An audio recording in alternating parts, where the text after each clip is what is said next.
I'm back with Amanda Rose, who is the founder of Small Business Women Australia and, of course, the youthful third of the late debate, host Caleb Bond. Hey, don't say that. Liz will be really upset that you've said that. All right. Of course, sorry, I forgot. You and Liz, there's only months between you. Now I'm in strife. I forgot. I wasn't thinking of Liz. Sorry, Liz. But I've said before that Liz usually wins. That's the most important. Oh, yeah, I know. Yeah. Chopped liver, mate. Now, Caleb, tell me about this immigration review. We're all waiting to see the details of it, but we're told by the Labor Minister that it's not actually going to deal with what sort of population growth we need or what it's going to do to our population numbers. I mean, surely this issue comes down to numbers in the end. It's the most important thing, especially when we're facing a housing crisis and we're likely to face unemployment problems too. Oh, this is like shooting fish in a barrel. I mean, how can you come up with 2 reviews/inquiries in one day that actually miss the main game? That's what they've done here. I mean, if you're going to have a review into immigration, particularly skilled migration, of course you have to talk about numbers because we know we don't have the housing stock available. We're getting, another 600,000 odd people by the end of the financial year. God knows where we're going to put all of them. We keep bringing these people in to supposedly plug the jobs that are going unfilled, but at the same time we're told that unemployment is going to go up. None of it makes any sense. It's a massive Ponzi scheme. I mean, basically we're saying, OK, we need to fill the jobs because we want all this eternal economic growth. But of course, once you fill those jobs, it necessarily creates more jobs because they need houses to live in and schools to go to and supermarkets to go to. So you've got another lot of jobs you've got to fill. So we've got to import more people and on and on and on and on it goes. No one actually wants to address the root cause, which is you've got a certain number of people and you've got to have a certain number of services for them. That's what we can't fix.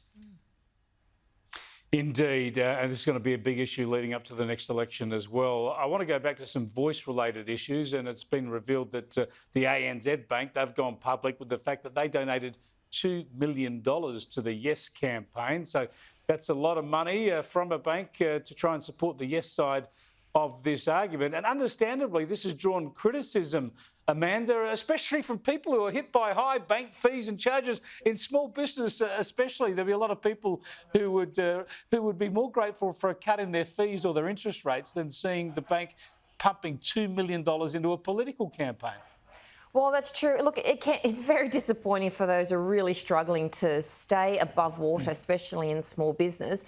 However, it's up to the bank. If they want to spend their money doing that, so be it. What I say to people is that if you don't like the decision of your bank, of a sporting institution or anyone, then you need to leave. It's as simple as that. So we need to actually walk away from organisations if we don't agree with it. But there's going to be people that do agree with it. So I think it can be divisive when you come out saying that you're supporting only one side of an argument. I think it would have been wise, and I'd love to see a bank or a large organisation say we're donating to both sides because we believe in fairness and that our customers actually, some will be voting yes and some will be voting no.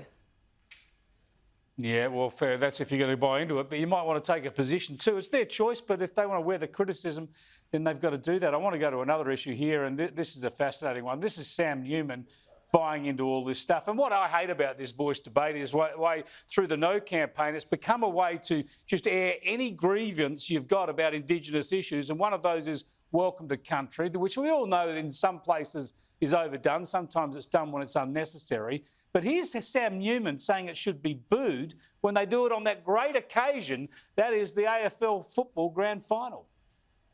I keep saying it's just a push for reparation and financial power. It is, and I'm saying the next time you go to a football game, a final, and they trot this nonsense out, just start booing. And that'll stop. Now, of course, Caleb, I know you're a no man, but this is just not on, is it? I mean, you boo at the footy. The only people you boo at the footy are the umpires and the thug from the other team booing the welcome to country, which has become a great aspect of some games and big matches like finals. That's just not on.